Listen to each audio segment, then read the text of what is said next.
Hey everyone, Eric here. In this video, I wanted to share the process I went through when I came up with a song kind of like out of nowhere the other day. I think it turned out pretty well, and I thought it would be a cool thing to share like exactly what I did to create the song. So if that sounds cool, stick around because we're getting right into it.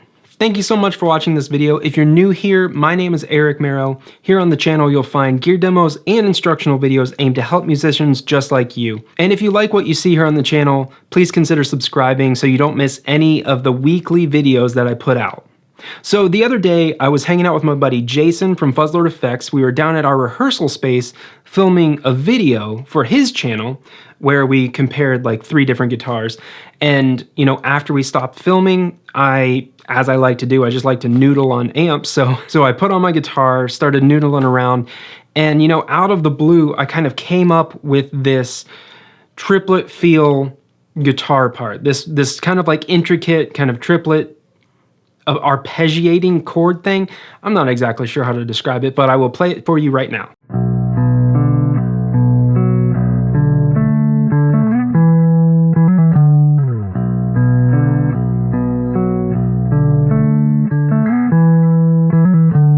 So I was playing that and I got that down pretty well, and then it kind of flowed into a secondary part, a B part, if you will.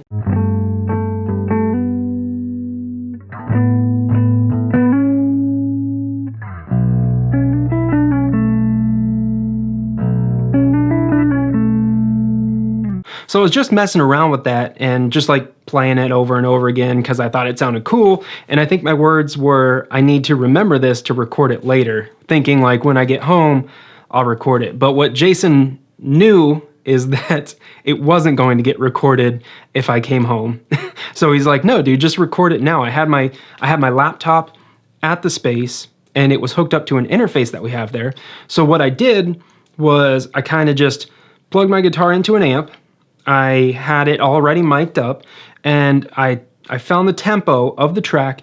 I created a new project in my DAW, and then I just kind of like recorded a baseline structure track of the 2 parts kind of like back and forth. So like part A, part B, back to part A, and then back to part B. Just in my head, kind of like off the cuff to a metronome.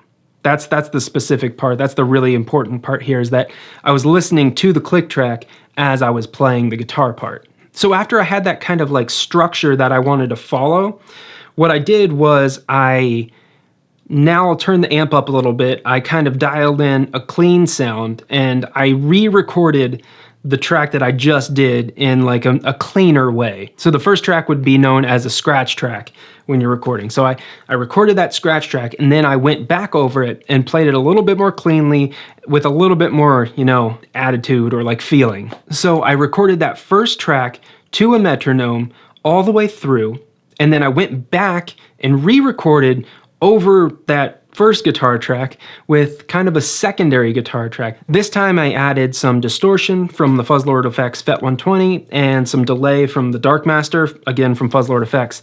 And I kind of just played along with that, not the scratch track, because the scratch track was muted after the first one, but that first take, the first good take.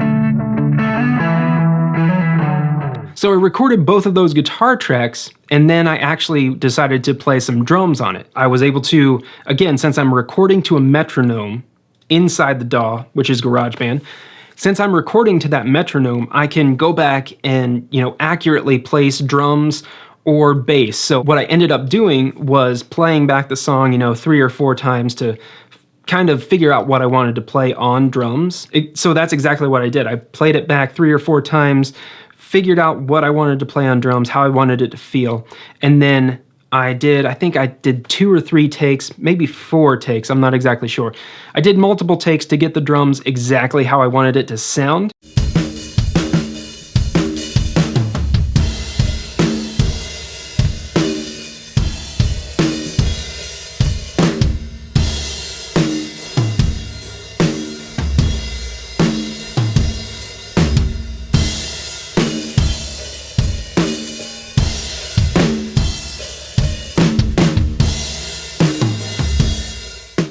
And then from there, I had, drums and then 2 guitars. And all I had to do from there was play bass. So I came back here to the studio that night and I laid down a bass track on it. And I think it came together really well. And I'm really proud of the end product of something that kind of was just like a really small idea, maybe a few hours before I actually had that end product.